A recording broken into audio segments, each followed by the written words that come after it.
Friends, आज हम बात करेंगे जॉन्डिस के बारे में। जॉन्डिस एक क्लिनिकल कंडीशन है जो मोस्टली हमको हॉस्पिटल्स में या फिर क्लिनिकल प्रैक्टिस में देखने को मिलती है। तो जॉन्डिस के बारे में हम सबसे पहले चर्चा करेंगे तो देखेंगे कि जॉन्डिस का कारण क्या है और जॉन्डिस जो है वो हमको कैसे देखने को मिलता है या फिर क्लिनिकली कैसे प्रेजेंट करता है, और ये जॉन्डिस कितने प्रकार का होता है या टाइप्स ऑफ जॉन्डिस की भी हम बात करेंगे इसमें। और इसमें हम जॉन्डिस को जानने से पहले ये भी जानेंगे कि बिलीरुबिन क्या होता है और बिलीरुबिन का फॉर्मेशन कैसे होता है। जब बिलीरुबिन के मेटाबॉलिज्म में या फिर फॉर्मेशन में कहीं ना कहीं प्रॉब्लम अगर आती है तो जॉन्डिस कैसे डेवलप होता है।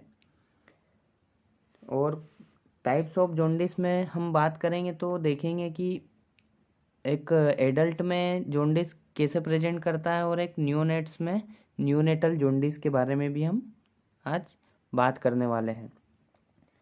तो जॉन्डिस क्या है?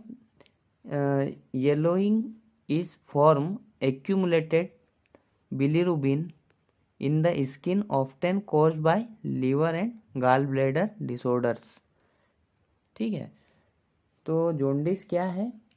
जॉन्डिस एक येलोइड डिस्कलरेशन है स्किन का और आइस का। जैसे इस डायग्राम में देख रहे हैं आप कि ये नॉर्मल एक व्यक्ति का फेस है और इधर एक जॉन्डिस व्यक्ति का, किसी का या पेशेंट का फेस है। इसके अंदर ये येलोइड डिस्कलरेशन हो रहा है फेस का भी और साथ में आइस का भी। ठीक है, जैसे कि देखो इसमें दिख रहा है हमें क्लियरली कि जो आई का स्क्लेरा है ना, स्क्लेरा जो है वो, और कुछ हद में हमको दिख रहा है स्किन, इसका येलोइश डिस्कलरेशन हो रहा है ना। तो जॉन्डिस में क्या होता है, मोस्टली हमको जो डिस्कलरेशन जो येलोइश है वो सबसे पहले आई में ही देखने को मिलता है। आई में क्यों क्लिनिकली दिखता है हमको या डिटेक्ट होता है? क्योंकि स्क्लेरा जो है वो वाइट रहता है ना। इसका कलर नॉर्मल आई की देखते हैं अगर हम तो क्या रहेगा, वाइट रहता है ना। और मोस्टली ब्राउनिश डिस्कलरेशन या फिर जब बाइल पिगमेंट या जो अपन बिलीरुबिन है वो अगर प्लाज्मा में रेज्ड होगा या बढ़ेगा उसकी मात्रा अगर, तो हमको जो सबसे मोस्टली जो वाइटिश जो पार्ट है बॉडी का सबसे पहले वहीं क्लिनिकली प्रेजेंट करेगा। ठीक है, और जो स्क्लेरा होता है इसके अंदर एक प्रोटीन होता है जिसको हम इलास्टिन बोलते हैं, वो हाई एफिनिटी रखता है बिलीरुबिन के लिए। क्या है? प्रोटीन रहता है इसमें स्क्लेरा में एक, उसका नाम क्या है? इलास्टिन। ठीक है, तो ये इलास्टिन क्या रहता है, बहुत जल्दी या मोर रेपिडली कॉन्जुगेट या पकड़ के रखता है। किसको? एफिनिटी रहती है उसकी बहुत ज़्यादा, किसके प्रति? बिलीरुबिन के प्रति। तो मोस्टली इस डायग्राम में आपने देखा कि क्लिनिकली कैसे जॉन्डिस रिप्रेजेंट करता है। अब इसको हम एक क्लिनिकल टर्म में, अगर स्क्लेरा का डिस्कलरेशन होता है येलोइश तो उसको हम इक्टेरस बोलते हैं। ठीक है, इक्टेरस।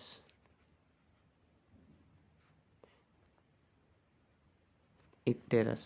ठीक है, तो इस डायग्राम में हमने क्लियरली जान लिया कि क्या है, jaundice is a yellowish discoloration of skin and eyes and other body tissues caused by a presence of accumulation of bilirubin in plasma and tissue fluids।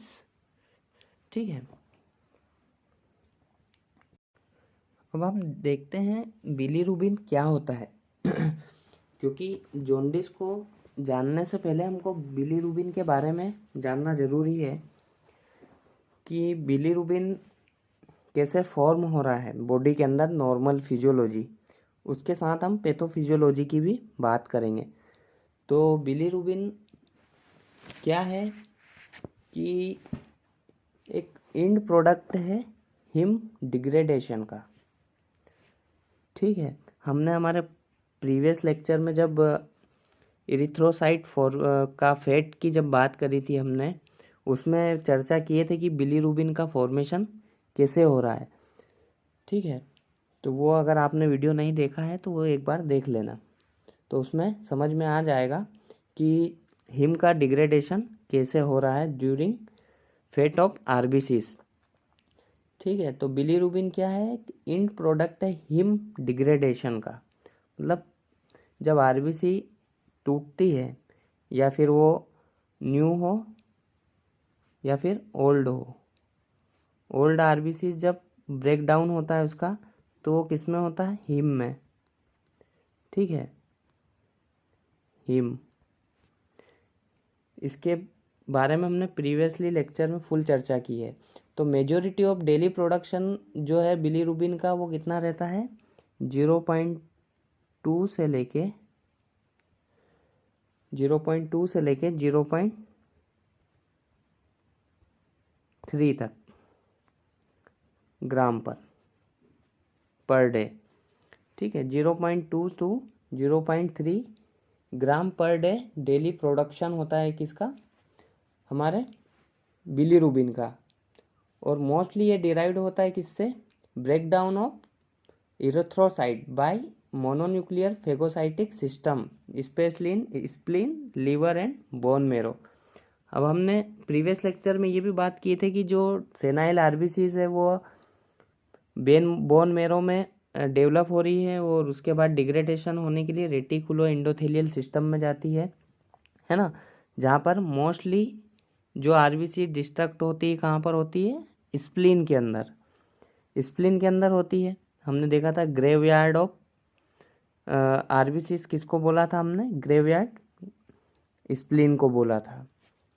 ठीक है, और जो न्यूनेट्स रहते हैं उसके अंदर भी डिग्रेडेशन बहुत जल्दी या रैपिडली होता है ना, इसलिए हम फिर नियोनेटल जॉन्डिस के बारे में जब फुल डिटेल चर्चा करेंगे तो वो भी जानेंगे।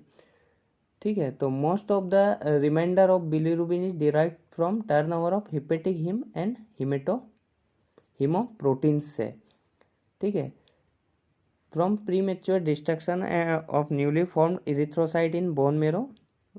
वही जैसे कि प्रीमेच्योर डिस्ट्रक्शन अगर हो रहा है किसी आरबीसीज का, है ना, या सेनाइल आरबीसीज का, सेनाइल या ओल्ड, ठीक है, ओल्ड आरबीसी या फिर न्यू आरबीसीज का डिस्ट्रक्शन हो रहा है किसमें, बोन मेरो और लीवर और रेटिकुलो एंडोथेलियल सिस्टम में, तब क्या फॉर्मेशन देखने को मिलेगा हमको, बिलीरुबिन का। ठीक है, और wait source heme oxygenase oxidizes heme to biliverdin. और इसमें अब हम चर्चा करेंगे कि मोस्टली जो मेटाबॉलिज्म हो रहा है, जो बिलीरुबिन का फॉर्मेशन हो रहा है वो कैसे हो रहा है, हम एक रो डायग्राम से उसको समझने का प्रयास करेंगे। फ्रेंड्स, जैसे कि एक रो डायग्राम आपको नज़र आ रहा होगा, इसको हम पूरा अच्छे से समझने का प्रयास करेंगे कि बिलीरुबिन का फॉर्मेशन कैसे हो रहा है। ठीक है, उसका कॉन्जुगेशन कैसे हो रहा है ना, और अनकॉन्जुगेटेड बिलीरुबिन क्या होता है। तो मोस्टली सबसे पहले ये जानिए कि जो बिलीरुबिन है वो एक अनकॉन्जुगेटेड बिलीरुबिन होता है और एक होता है कॉन्जुगेटेड बिलीरुबिन।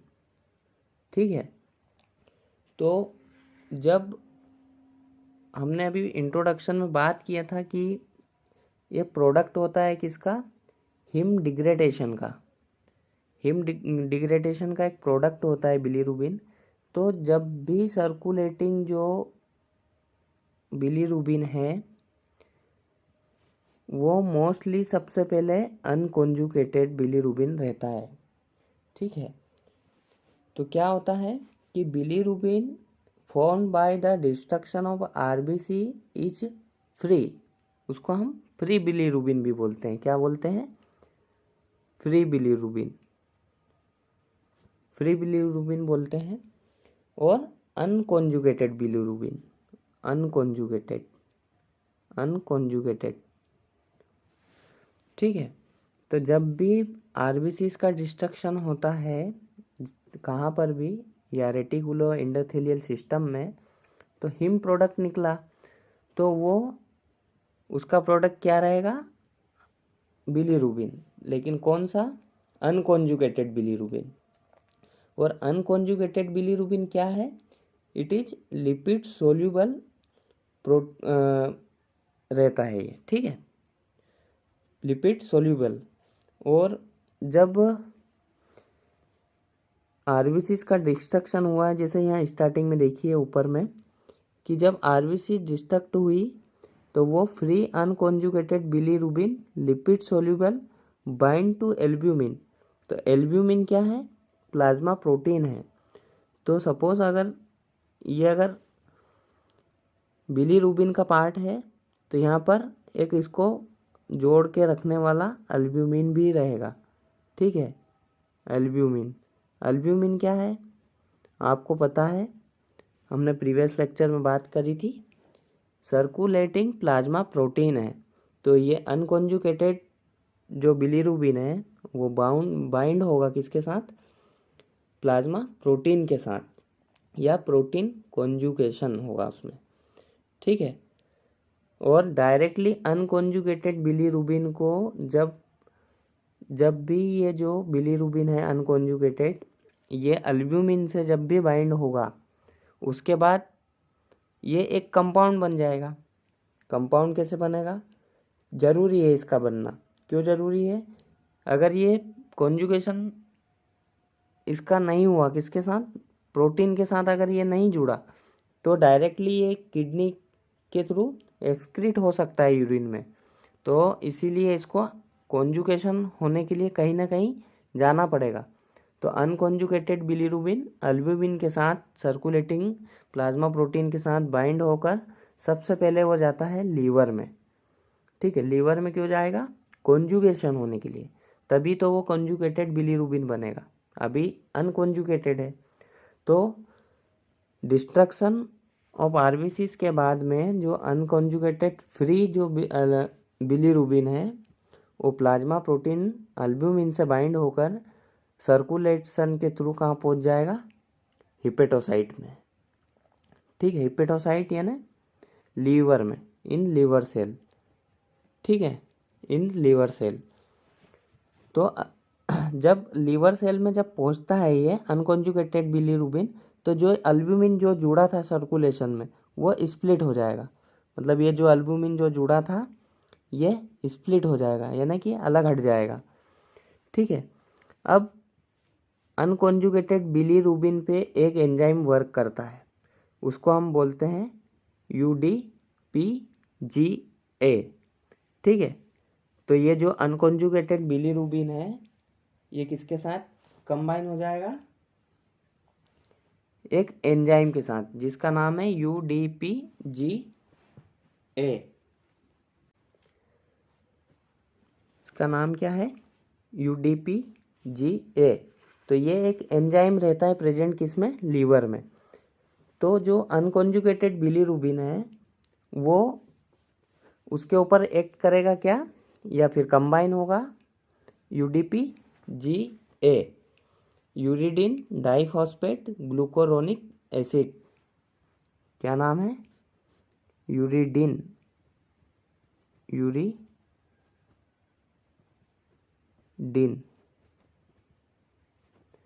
ठीक है, डाइफॉस्फेट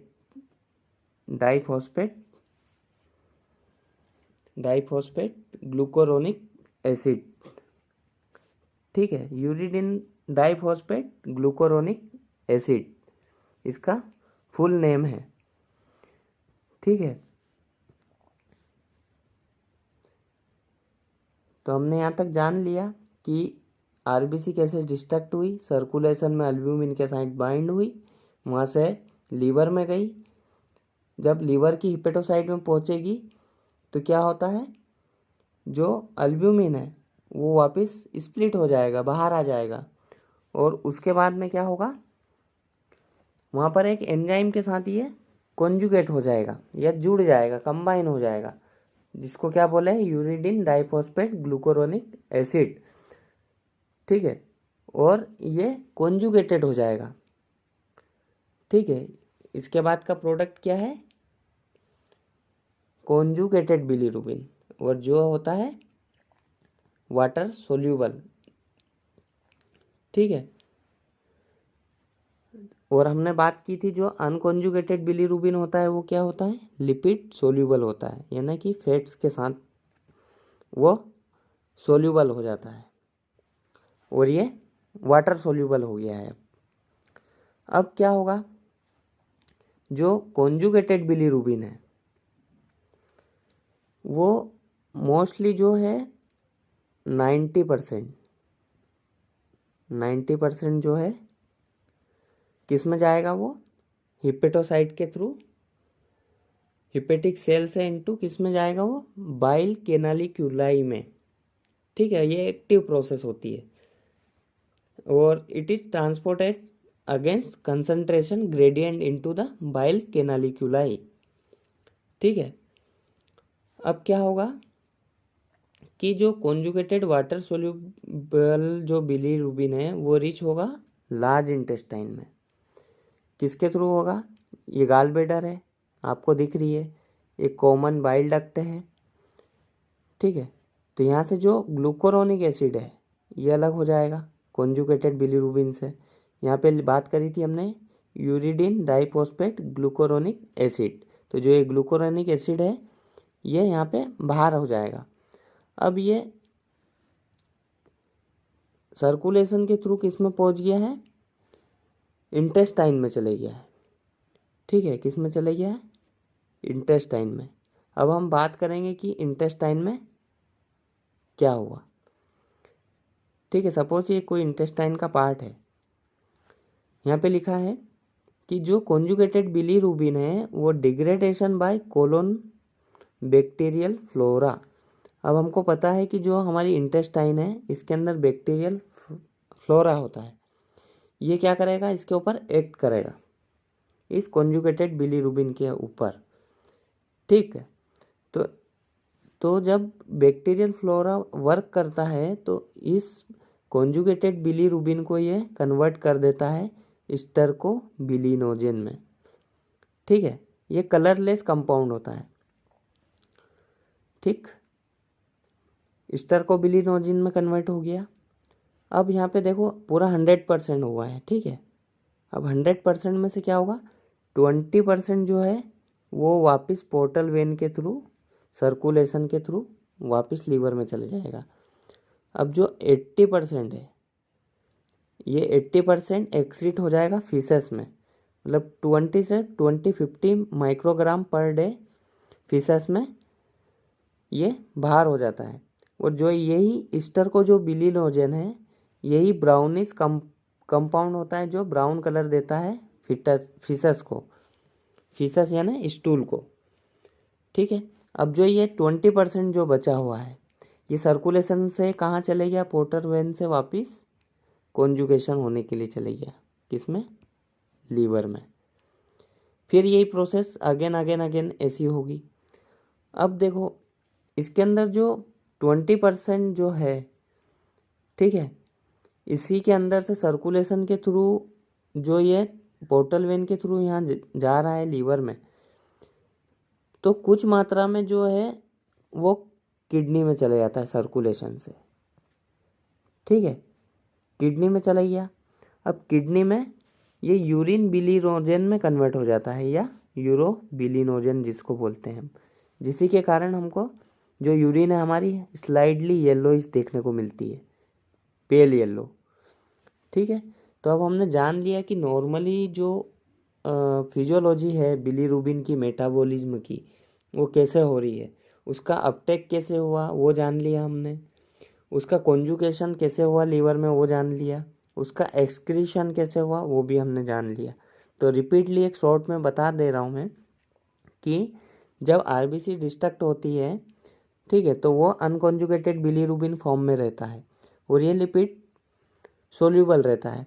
तब ये लीवर में जाएगा, एल्ब्यूमिन के साथ बाइंड होके वहाँ पर एक एंजाइम वर्क करेगा या फिर उसके साथ ये कंबाइन हो जाएगा UDP-GA के साथ, यूरिन डाइफॉस्फेट ग्लूकुरोनिक एसिड के साथ, ये कॉन्जुगेटेड हो गया। अब ये सर्कुलेशन के थ्रू कहाँ पहुँचा, इंटेस्टाइन में। इंटेस्टाइन में बैक्टीरियल फ्लोरा वर्क की है उसके ऊपर, तो ये कन्वर्ट हो गया स्टर्कोबिलिनोजन में। अब जो स्टर्कोबिलिनोजन है ये 80% स्टूल में एक्सक्रीट आउट हो जाता है, जिसके कारण जो स्टूल है वो या फीसेस है जो हमको ब्राउनिश कलर का देखने को मिलेगा। बचा जो 20% है उसमें से 10% ये चले गया किडनीज में, किडनी में जाके ये यूरोबिलिनोजन में कन्वर्ट होके ये एक्सक्रीट हो गया यूरिन में। ठीक है, अब ये हमने सब जान लिया है। अब हम फाइनली इसके बात करेंगे कि जॉन्डिस जो है वो कैसे डेवलप हो रहा है।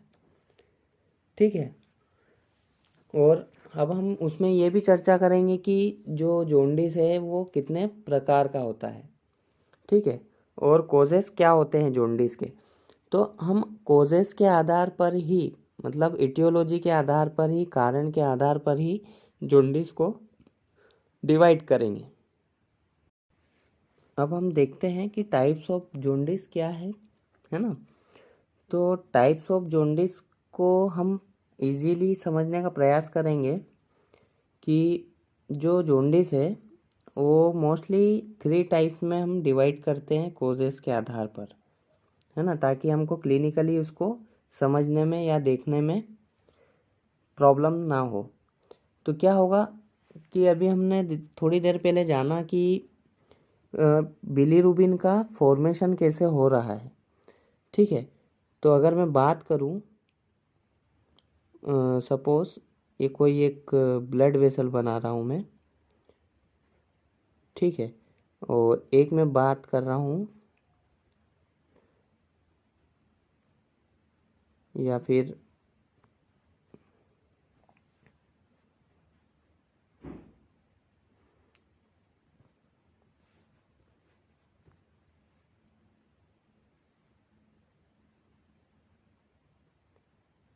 एक डायग्राम से हम समझने का प्रयास करेंगे कि क्या हो रहा है, तो आपको टाइप्स ऑफ जॉन्डिस समझ में जल्दी आएगा।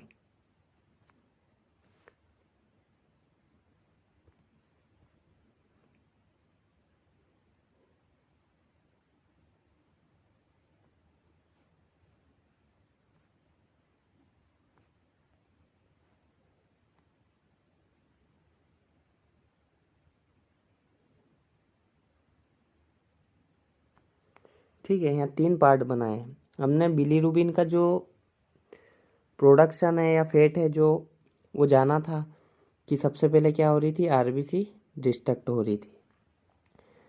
तो इसमें देखिए ये है लीवर, ठीक है, ये लीवर है, ये क्या है, इंटेस्टाइन,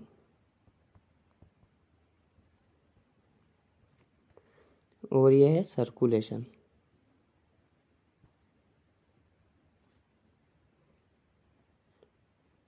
ठीक है, सर्कुलेशन। तो टाइप्स ऑफ जॉन्डिस में हमको कोजेस के आधार पर हम 3 तरह से उसको डिवाइड करते हैं। देखो, एक लीवर के पहले वाला, ठीक है, एक लीवर के पहले वाला, एक लीवर के अंदर, और एक लीवर के बाद। ठीक है, मतलब pre hepatic jaundice, hepatic jaundice और post hepatic jaundice. Pre hepatic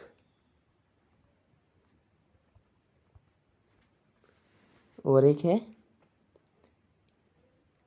hepatic और एक है पोस्ट हिपेटिक। पोस्ट हिपेटिक मतलब कि पहली प्रॉब्लम तो कहाँ आएगी, लीवर के अंदर बिलीरुबिन पहुंच रहा है लेकिन बहुत ज़्यादा क्वांटिटी में पहुंच रहा है, यानी कि कहीं ना कहीं प्रोडक्शन जो है बिलीरुबिन का, जो अनकॉन्जुगेटेड बिलीरुबिन है वो बहुत ज़्यादा हो रहा है, ठीक है। लेकिन सर्कुलेशन में अगर बिलीरुबिन ज़्यादा नहीं है लेकिन लीवर में खराबी है अगर, तो उसको हम बोलेंगे हिपेटिक जॉन्डिस। लीवर में अगर कोई प्रॉब्लम है तो लीवर में भी फंक्शन नॉर्मल है लीवर के, ठीक है, नॉर्मल प्रोडक्शन भी हो रहा है, नॉर्मल डिस्ट्रक्शन भी हो रहा है, लेकिन उसके एक्सक्रीशन में प्रॉब्लम आ रही है ना। उसके एक्सक्रीशन वाला जो बात कर रहे हैं हम, उस डायग्राम को मन में देखिए या फिर प्रीवियसली देखिए एक बार कि लीवर के बाद जो एक्सक्रीशन हो रहा है बिलीरुबिन का, तो उसको हम बोल देंगे post hepatic. Pre hepatic liver के पहले वाला, हिपेटिक इंट्रा हिपेटिक जिसको बोलते हैं हम, और पोस्ट हिपेटिक।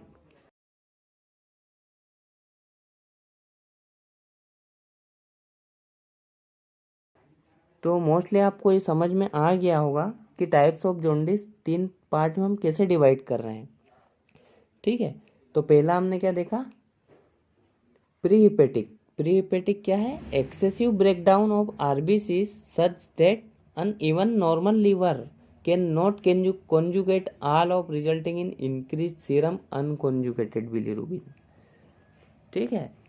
लीवर तो नॉर्मल है लेकिन क्या हो रहा है, बहुत ज़्यादा ब्रेकडाउन हो रहा है आरबीसीज का, तो वो क्या हो जाएगा, अनकॉन्जुगेटेड हाइपर बिलीरुबिनेमिया, ठीक। अब सेकंड बात करें अगर हम हिपेटिक जॉन्डिस की, तो हम इसको हिपेटोसेलुलर जॉन्डिस भी कहते हैं। क्यों कहते हैं, क्योंकि toxic damage to liver therefore can't conjugate bilirubin efficiently. मतलब अगर लीवर में ही कोई प्रॉब्लम है, ठीक है, या कोई डैमेज हो गया है लीवर में, तो वो क्या है, जो अनकॉन्जुगेटेड बिलीरुबिन आया है सर्कुलेशन से, उसको कॉन्जुगेट ही नहीं कर पाएगा, ठीक है, तो प्रॉब्लम हो जाएगी। तो उसको हम क्या बोल देंगे, हिपेटोसेलुलर जॉन्डिस बोल देंगे। पोस्ट हिपेटिक, पोस्ट हिपेटिक जो है मतलब इसको हम बोल रहे हैं obstructive jaundice, obstruction of bile duct, है ना। जैसे हमने यहाँ पे बात करी थी कि गाल ब्लैडर के थ्रू उसमें कॉन्जुगेट होके ये जाता है सर्कुलेशन में, फिर जाके इंटेस्टाइन में जाता है। तो क्या हो रहा है, अगर वहाँ पे स्टोन बना हुआ है, कोई ट्यूमर है, कॉमन जो हिपेटिक डक्ट है उसमें कोई ऑब्स्ट्रक्शन आ रहा है, तो क्या हो रहा है, वो ऑब्स्ट्रक्ट हो रहा है, इसलिए उसको हम क्या बोल रहे हैं, ऑब्स्ट्रक्टिव जॉन्डिस बोल रहे हैं। तो conjugated bilirubin can't flow through the biliary tract freely resulting in increased serum conjugated bilirubin. क्यों कॉन्जुगेटेड बोले हैं हम, क्योंकि लीवर के अंदर तो कॉन्जुगेट हो गया है वो, लेकिन उसके एक्सक्रीशन में प्रॉब्लम आ रही है, इसीलिए हम उसको क्या बोल रहे हैं, कॉन्जुगेटेड हाइपर बिलीरुबिनेमिया, ठीक है। और मोस्टली जो इंट्राहिपेटिक या हिपेटोसेलुलर जो जॉन्डिस है, इसके अंदर देखो क्या है, लीवर की कुछ सेल्स हैं वो हेल्दी रहेंगी, कुछ अगर प्रॉब्लम आ रही है उसमें, ठीक है, तो कुछ सेल खराब रहेगी। तो उसके अंदर हमको दोनों टाइप का जॉन्डिस देखने को मिल सकता है। कौन सा, अनकॉन्जुगेटेड बिलीरुबिन भी देखने को मिलेगा बढ़ा हुआ, और कॉन्जुगेटेड बिलीरुबिन भी देखने को मिल सकता है बढ़ा हुआ, ठीक है। अगर हम कोजेस की बात करें तो डिस्ट्रक्शन में प्री हिपेटिक में क्या होगा कि एक्सेस प्रोडक्शन हो रहा है बिलीरुबिन का, कैसे, हीमोलाइटिक एनीमियास, हीमोलाइटिक एनीमियास, ठीक है, मतलब ऐसा कोई सा एनीमिया है जिसके कारण आरबीसी का डिस्ट्रक्शन बहुत जल्दी जल्दी हो रहा है, ठीक है, तो उसको क्या बोल देंगे हम, हीमोलाइटिक एनीमिया। सेकंड क्या हो रहा है, जैसे कभी कभी क्या होता है, इंटरनल हिमोरेज हो जाता है, जैसे कि एलिमेंट्री ट्रैक्ट में ब्लीडिंग हो गई, हिमेटोमा हो गया इंजरी के कारण, तो क्या होगा, बहुत ज़्यादा एब्जॉर्प्शन होने लगेगा डिस्ट्रक्ट ब्लड का, ठीक है। और दूसरी चीज़ एक होती है कि इनइफेक्टिव इरिथ्रोपोइसिस है, जैसे पर्नीशियस एनीमिया, थैलेसीमिया, वही हीमोलाइटिक एनीमिया में ही हमने बात कर ली, ठीक है। तो ये हो गया प्री हिपेटिक, ठीक है, इसको हमने इजीली समझने का प्रयास किया। ज़्यादा मैं लिख के बता नहीं रहा हूँ, आप मेरी बातों को सुनिए उससे, ताकि आपको समझ में जल्दी आएगा। अब लीवर में प्रॉब्लम है, जैसे कि अब हम हिपेटोसेल्युलर जॉन्डिस के बारे में बात करें अगर, तो रिड्यूस्ड हिपेटिक अपटेक, जैसे बहुत ज़्यादा कोई ड्रग अपटेक है ना, तो जिसके कारण क्या हो रहा है, लीवर टॉक्सिसिटी हो रही है। ठीक है, तो उसके कारण इसको कॉन्जुगेशन होने में प्रॉब्लम आ रही है। ठीक है, और इम्पेयर्ड बिलीरुबिन कॉन्जुगेशन, जैसे कि मोस्टली जो है अनकॉन्जुगेटेड बिलीरुबिन वो क्रिगलर नाजर सिंड्रोम और क्रिगलर नाजर सिंड्रोम 2 और गिलबर्ट सिंड्रोम, इसमें हमको अनकॉन्जुगेटेड हाइपर बिलीरुबिनेमिया देखने को मिलेगा। अब लीवर में जैसे टॉक्सिक डैमेज हो गया, जैसे ड्रग ओवरडोज हो गया, लीवर में डायरेक्ट कोई इंजरी हो गई, ठीक है, तो ये कॉज हो गए। अब मान के चलो गाल ब्लैडर में कोई प्रॉब्लम आ रही है, वहाँ पर गाल स्टोन्स हो गए हैं, कोई ट्यूमर हो गया है, या फिर हिपेटिक डक्ट में स्टिंक्चर हो गया है, नैरोइंग हो गई है, तो क्या हो जाएगा, ऑब्स्ट्रक्शन हो जाएगा, तो उसको हम ऑब्स्ट्रक्टिव जॉन्डिस बोल देंगे।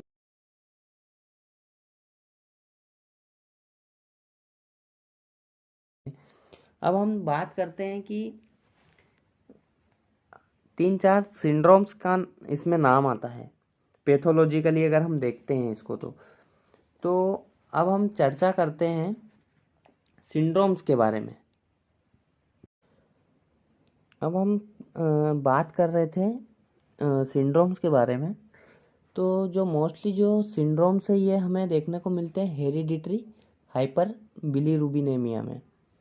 हेरिडिटरी यानी कि जेनेटिक कोई प्रॉब्लम आ रही है बिलीरुबिन के कॉन्जुगेशन में या फिर उसके एक्सक्रीशन में, तो हमको मोस्टली 4 से 5 जो है सिंड्रोम्स हमको देखने को मिलते हैं। ठीक है, तो पहला हम सिंड्रोम देखेंगे अगर, तो वो है क्रिगलर नाजर सिंड्रोम 1 एंड 2। क्रिगलर नाजर सिंड्रोम 1 और क्रिगलर नाजर सिंड्रोम 2। सेकंड एक और है इसमें, वो है गिलबर्ट सिंड्रोम। क्या है, गिलबर्ट सिंड्रोम। और थर्ड है डोबिन जॉनसन सिंड्रोम। डोबिन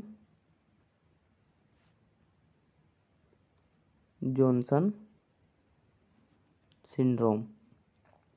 ठीक है, और एक फोर्थ है रोटोर सिंड्रोम।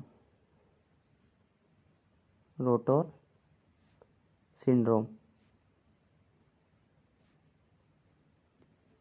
ठीक है,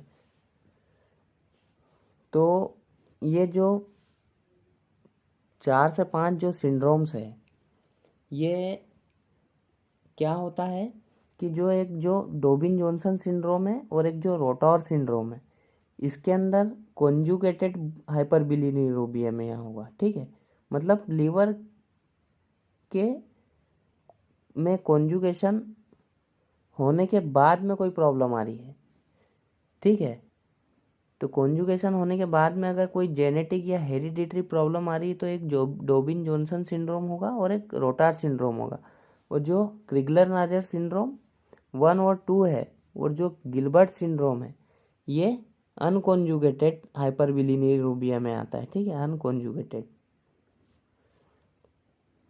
इसके अंदर हमने नॉर्मली फिजियोपैथोलॉजी में ये नाम आए हैं इनके, तो हमने इनको नॉर्मल बेसिक वे में जान लिया है। एक फुल वीडियो इसके हम डिटेल में जानेंगे, एक एक सिंड्रोम के डिटेल्स में कि ये क्या होते हैं। और मोस्टली कॉम्पिटिटिव एग्ज़ाम्स में ये ही पूछा जाता है। ठीक है, तो हमने सिंड्रोम्स के बारे में भी बेसिक में चर्चा कर ली है। अब हम थोड़ा सा नियोनेटल जॉन्डिस के बारे में भी बात कर लेते हैं। ठीक है, तो नियोनेटल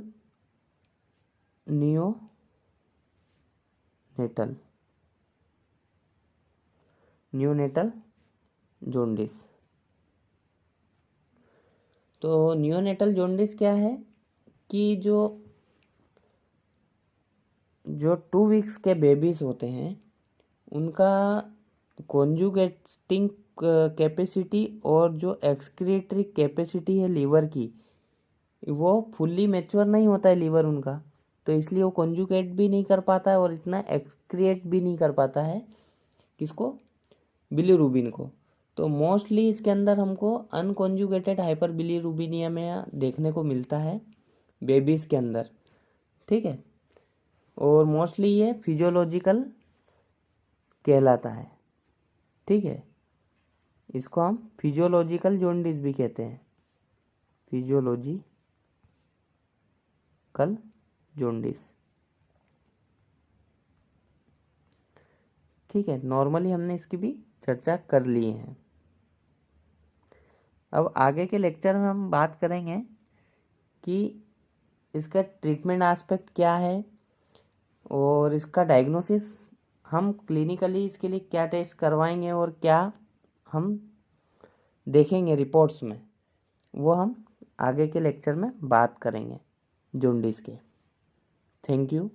और आपको अगर ये वीडियो समझ में आया हो तो कमेंट करें, और वीडियो पसंद आया हो तो लाइक करें और शेयर करें और चैनल को सब्सक्राइब करें।